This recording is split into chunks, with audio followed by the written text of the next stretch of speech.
Hey guys, it's Lucian, and welcome to the start of my Grishaverse reread, but also first read. I'll explain. So, Rule of Wolves by Lee Bardugo comes out on March 30th? Something like that. And obviously, I have to reread all of the Grishaverse books in preparation for that so that I can be fully reacquainted with the world and everything, and I thought, if I'm going to reread all 5 books in preparation for Rule of Wolves, or no, is it 6? If I'm going to read all 6 books in preparation for Rule of Wolves, why not vlog my reread? So that's what I'm going to be doing. This is actually going to be the first of 3 vlogs. So this is going to be my Shadow and Bone / Grisha Trilogy reread. Next week I'm going to have my Six of Crows duology reread. Then there's going to be like 2 videos in between that and my King of Scars reread and Rule of Wolves first read. I hope that makes sense, but I have not started rereading yet. It's Sunday, it's like almost 11 o'clock. So, I'm gonna try to start and finish Shadow and Bone today. Honestly, I'm not too excited about rereading the Grisha trilogy, but I kind of know I have to, just so that I can, like, remember the things that happened. Also, the new Netflix show is coming out, and I want to remember everything that happened before the Netflix show, so I can, compare and contrast. But, yeah, I have not started reading today, so once I start reading, I will let you know how far I've gotten and what my feelings are, and here's to hoping that this vlog is not 75 hours long. Hello! So, it is like 5 o'clock, and I'm already done with Shadow and Bone. So, I ended up reading this just now in like one sitting, so that is why I didn't update you at all while I was reading it, but I am now done, and I feel pretty much the same way that I did the first time that I read it. I'm giving it a 3 out of 5 stars. Also, I'm not sure if I mentioned this in the beginning, but this vlog will have spoilers. I'm not going to be, like, doing a full plot summary like I do in some of my reading vlogs, but I am just going to be talking about, like, my feelings in a spoilery way. I will try my best not to spoil, what comes, like, in future books, so I'm going to try only to spoil the books that I am, like, currently rereading or have already reread, if that makes any sense. So, if you haven't read Shadow and Bone, now is your time to leave. So, overall, I enjoyed this book. I don't have any, like, glaring issues with it. I just know it's not, like, a 4 or a 5 star, so I just settled on a 3. It's pretty generic. It seems, at the same time, slow and fast. I don't really get how that happened, but, like, there would be, like, nothing would happen, and then, like, a bunch of stuff would happen at once, and then nothing would happen again, and then a bunch of stuff would happen at once. And I feel like the stakes in this book were not super high intensity, like, there wasn't really any high octane in this book. It was kind of just, like, doing nothing for a while, and then, like, doing something for a while, and then doing nothing again. Am I even making sense? I don't know. But, like, I enjoyed it. It was fun to read, and it was easy to read, and it was just, like, something to read, and I could just, like, shut my brain off and just indulge in the book. But it's nothing that I would, like, heavily recommend. And again, I'm mostly just rereading the series so that I can remember everything for the release of Rule of Wolves and for the release of the TV show. And from the trailer that was released, like the teaser trailer of the TV show, it seems that they stuck a lot to the source material.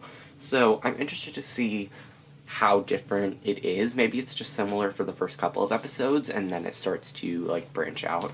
I don't really know, but I'm interested to see how that works. And if you guys want me to do, like, a Shadow and Bone TV show review, let me know, because I would actually be... I'd be up to that. I feel like conceptually this book is quite interesting, and, like, there's nothing really wrong with the writing or the characters. They're quite generic. There's not really much to them, in my opinion. Also, I feel like this is a very predictable book. Like, again, like, not much in this surprised me, even the first time around. And it definitely didn't surprise me this time, because it was a reread. yeah, I really don't have much to say about this book. But if you're wondering who my ship is, like, Alina and the Darkling or Alina and Mal, it's definitely Alina and Mal. I think Alina and the Darkling is so freaking weird, and I don't understand why people ship them. And I know, I have a feeling in my bones that once the TV show comes out, even more people are going to be shipping Alina and the Darkling. And I don't get it. I feel like he's super weird. He's just like a mass murderer, and he has like one personality trait. Like, what is the appeal? Honestly, Mal is not that much better, and I know I ranted in like a few videos ago about my hatred for the friends to lovers trope. This, I'm not too mad about it because, like, they'd always kind of like liked each other even when they were friends, but they just never did anything about it, so like it's not as annoying. And also, he is not the Darkling, so it's definitely less annoying than them. But yeah, this book, I don't really have much to say. It was good. I liked it. I don't even have many spoilery things to say. I just like, I feel like it was interesting. I liked the Winter Fete, or whatever that was called, or however it's pronounced. I thought that was interesting. Although, that scene with the bad girl annoyed me so much, because, like, Alina was just like, oh, this woman's definitely going senile. Like, no, she's literally, like, this old crony woman, and you're not gonna listen to her? Do you have any brain cells? So, that was irritating. And then the scene with the stag, I feel like it was too easy to find the stag. I feel like it would have been so cool if the stag was in the, what is it called? Shadowfold. I feel like that would have been so interesting, but, like, you know, like, in the center, like, there's, like, an area of the Shadowfold that's, like, has bright light, and the stag's just, like, chilling there. I feel like that would have been so cool and so interesting, but no, he's just, like, chilling in a forest. Those are my thoughts on Shadow and Bone. I don't really want to pick up Seed and Storm, but I know I have to. It is easily the worst book Leigh Bardugo has ever written. I mean, it's not horrible, but it's, like, not good either, you know what I mean? I'm gonna have to pick up that tomorrow. I'm not doing any more reading today, because I read an entire book already. But, I'm gonna read that tomorrow, and it's literally the longest book in the series, and it's the worst one. Tell me how that works. But yeah, I'm going to be reading that tomorrow, and I actually have school tomorrow, so that's unfortunate, but I don't know, I'll figure something out. I will try to get, like, halfway through tomorrow. I don't really know. But, yeah, I've been talking for, like, 3 centuries now, so I am gonna go. Hi, so it is the next day, Monday, and I was just reading, and I'm now on page 206 of Siege and Storm, and it's fine. Honestly, for the first 60 to 100 pages, I was, like, kind of feeling it, and I was like, maybe this is better than I remember, or maybe the first time I went in, I just had a bad mindset going in, or whatever, but no. Now I'm remembering how I felt the first time, and I remembered enjoying the first 60 to 100 pages the first time, and then basically nothing happens for the rest of the book. So, I liked the beginning, even though, like, to be honest, things kind of moved at a breakneck speed. Like, we had the Darkling being actually alive in the first chapter, which was, like, predictable. And then we had them getting on the ship, and then the whole thing with the Sea Whip, and then they caught the Sea Whip, and then they were on the other ship, and then she put the feather on, and just, like, all this stuff. Oh, and then they went into the Shadowfold with the Volcra and everything, and then things kind of just went into a standstill, and I don't think anything interesting is going to happen for the next 200 pages. Honestly, I feel like this whole book could have, like, the first 100 pages of this book could have taken up, like, 300 pages of this book, and then the last 300 pages of this book could have only taken up 100. Does that make any sense? So basically what I mean is, like, the first 100 pages of this book, Siege and Storm, could have been stretched out over a longer period of time so that it was less, because it was, like, so fast. Like, it was, like, things were just happening, like, it was so quick. It was, like, again, like, breakneck speed. And I feel like that could have been, like, drawn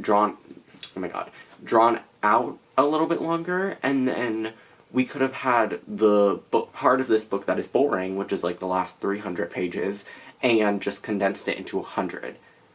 I don't even know if that makes any sense. But basically what I mean is, like, The first 100 pages of this book, everything that happened with that, we could have learned of the Sea Whip and everything, and we could have had an enemy ship come in, and we could have had all of our characters get off and abandon the Darkling, and then go. And the first 300 pages of this book could have been Mal and all of them trying to find the Sea Whip and, you know, dodging, like, the Darkling and all that stuff, and going into the Shadowfolds. And then the last 100 pages of the book could have been, like, a big showdown with the Darkling, and Alina could have gotten the Sea Whip and all that sort of stuff. But instead, what we got was, we got all of the stuff with the Sea Whip and everything in the first fourth of this book. And then from then on, we kind of just do nothing, and, like, honestly, I'm not really feeling it. It's not the worst book I've ever read. There are worse things that I could be reading, but right now it's just, like, as I remember it. Like, 3 stars, just very okay.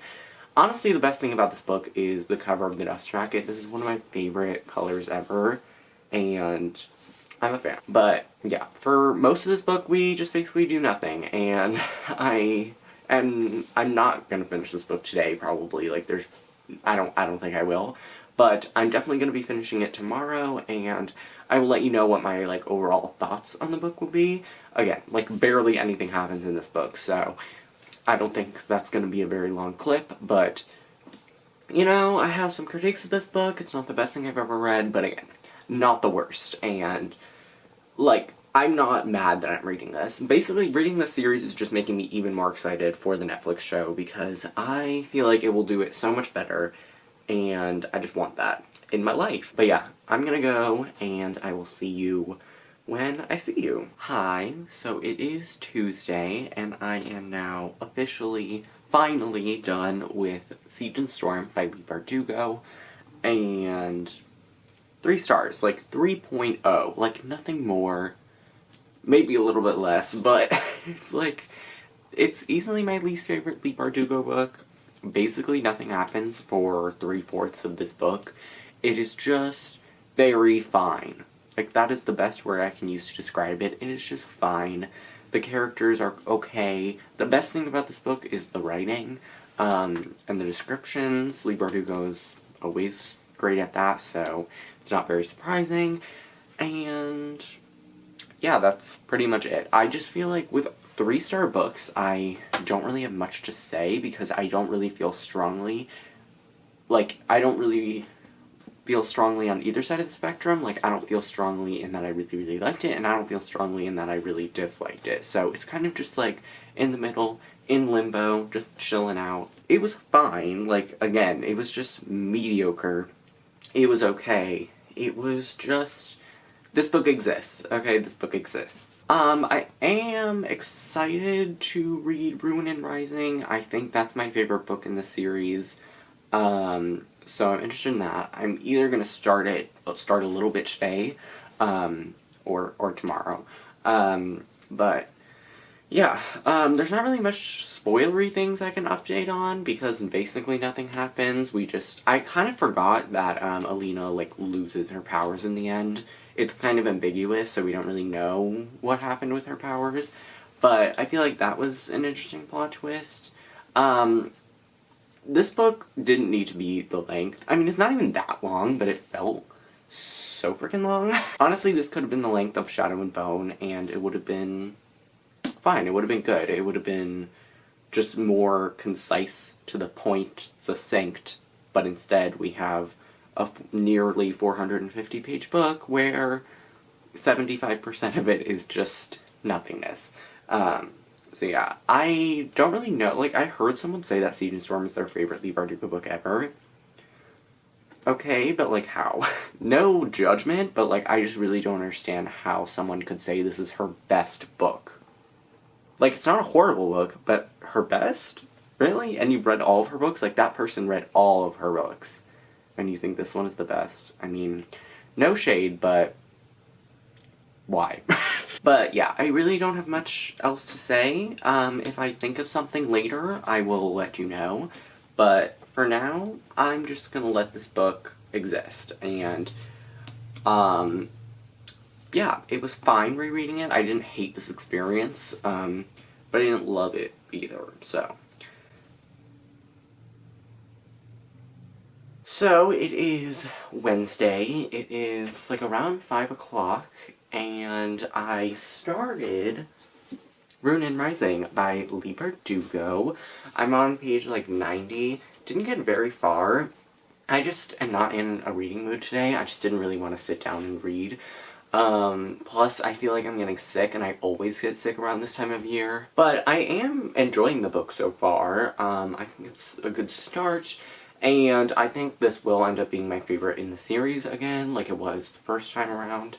And I'm very interested to see, like, how my feelings are the second time, but I'm pretty sure this is gonna end up being my favorite one. I'm enjoying the characterization so far. I think it's really interesting that Lee Bardugo made the main character someone who was ordinary and then gained powers, because I feel like Alina is, like, how most of us would be. Like, we don't really want power, but, like, and, like, I just feel like she's very realistic to how we all would be if we somehow just, like, got powers one day, when we'd just been normal people for, like, our whole lives up until that point. And so I feel like the characters are pretty strong in this series, and I feel like they're interesting to follow. The plot is pretty interesting, but I think the strongest thing in the series is the writing. I think Lee Bardugo is just a really great writer, and I think it is evident in the series as well. But yeah, I kind of just wanted to do a quick little update today and let you know how far I got in. But I'm not sure if I'm going to read today anymore. I just don't really feel like it. But I guess I will see you tomorrow, so goodbye. Hi, so it is Friday. I didn't update yesterday just because, one, I barely read anything, and two, I just, like, it was, like, by the time I did start reading, it was dark out, and I just didn't really feel like filming. But I am now around 250 pages into Ruin Rising, so I have, like, 150-ish pages left, and I don't know, I just haven't really been in the biggest reading mood for some reason. Either I'm just not in the biggest reading mood, or I'm just not really in the mood for this book. I don't know, maybe it's a combination of both, but I think the book is fine so far. I, like, barely remembered anything that happened in this book for some reason. But, like, we're at the point, past the point, where Mal gets his tattoo. I become a Blade 2K21, if you know what I mean. And then we had, like, a really cool moment in this book that I forgot about, where Genya or whatever her name is, like, the king was like, this girl's poisoning me, and she was like, you only got poisoned because I poisoned my lips and my body, and you touched me without my permission, and that's why you've been poisoned. And I feel like that was just such a cool moment, and I really liked how Alina acted in that moment. Something else that I just thought about that I want to voice is that Alina in this book is kind of like Selena in Empire of Storms, where they're just, like, so in their head and they believe that they are, like, a saint or a god or whatever, to the point where they're not even, like, a relatable character. Like, they don't even seem like humans anymore. And I feel like that is kind of, like, this book is kind of suffering from that symptom, and I don't know, I just kind of wish it was a little bit different, but maybe it's the whole point of the character, and her development, but I'm not really enjoying this book as much as I thought I would. Again, it could just be that, like, I'm not in the biggest reading mood, but I don't know, hopefully, like, tomorrow is Saturday, and I will be just less, like, stressed out, my brain will be less occupied, so I can just sit down and, like, finish the book. And yeah, I also have, like, some stuff to look forward to. Daylight savings is going to be over soon, or it's starting, I never know, but the days are gonna get longer, so excited for that, and the Oscar nominations are coming out on Monday, so excited about that. But yeah, I am interested in finishing this book, just because I want to have reread the series, and then I will jump into Six of Crows, like, next week, because I plan on reading A Court of Silver Flames this weekend, and then I'll read the Six of Crows duology after that. But that's not what you needed to know. But yeah, I'm not sure if I'm going to read any more today, probably not, just because I'm not in the biggest reading mood. I just feel, like, kind of lethargic, and I don't know, I just don't really feel like reading, so yeah, I'm gonna go, and I'll see you when I see you, I guess, so Goodbye. Hi, so it is Saturday, it's not even noon, and I'm already done with Rune and Rising by Lee Bardugo. And I'm gonna give this 3 stars as well. It's like a 3.5-ish. I don't know. It's somewhere in the 3s. I thought I was gonna give this a 4 in the beginning, but like, just like overall, it's a 3-star. But,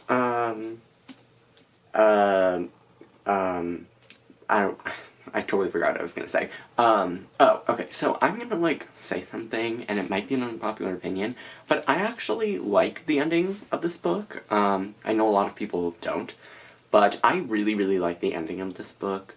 I think it really comes around, and you get to see, like, I feel like it comes around to the point of this story, and I feel like it showed how Alina and Mal are human, and that's all they really wanted. Both of them even, and even when Alina had this power, she wasn't fit for that position, and even she knew it, and I feel like I said earlier that she almost didn't seem like a human, like a person anymore, because she was just so wrapped up in her powers, and I feel like I really like the ending of this book, because her powers are gone now. She gave it up because she was an ordinary person for her whole life, and then she got powers, and she did what she needed to do with them, and then she was done, and she could be a regular person again with Mal. And he lost his power too, I guess, and they just get to be normal people again, and I really like that about the ending of this book, and I really like how Lee Bardugo ends her series. I mean, I've only read 2 finales from her, those are the only finales she has out. Currently, and I really like the way that she ends them. They're kind of bittersweet, but they're also, I feel like they really come back around, and they show humanity to the character, just because, like, reading is like, we're reading fantastical stories with fantasy, obviously, and it's like escapism, but I feel like it's nice to end a book, and a series especially, like, end a story, in a way that, like, shows that these are humans and that we can relate to them, and I just like that about it. So I really enjoy the ending of this book. I know a lot of people disagree, but I really like it. I feel like the whole thing with Mal being the Phoenix/Firebird thing was interesting. I kind of liked that. I thought it was a cool twist. And yeah, but most of it was just, like, good. It was a finale. The one thing I would say is that the Darkling has no personality. Like, that is, like, my biggest critique with this series, is that he has no personality, and it's very irritating.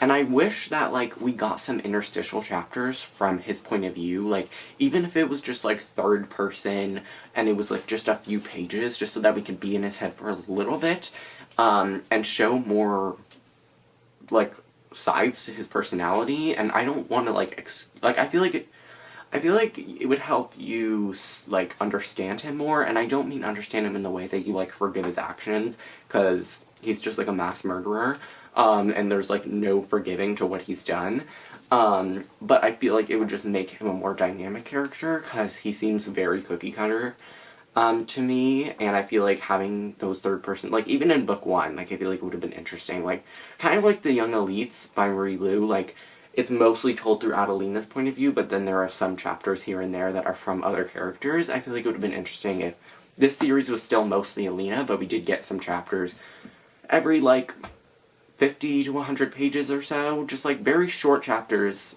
somewhere in the book that, we got the perspective of the Darkling. I feel like it would have added a lot more to the story, and I'm going to spoil, like, King of Scars. So if you have only read the Grisha Trilogy but you have not read King of Scars, just mute, or skip to the time that's on the screen.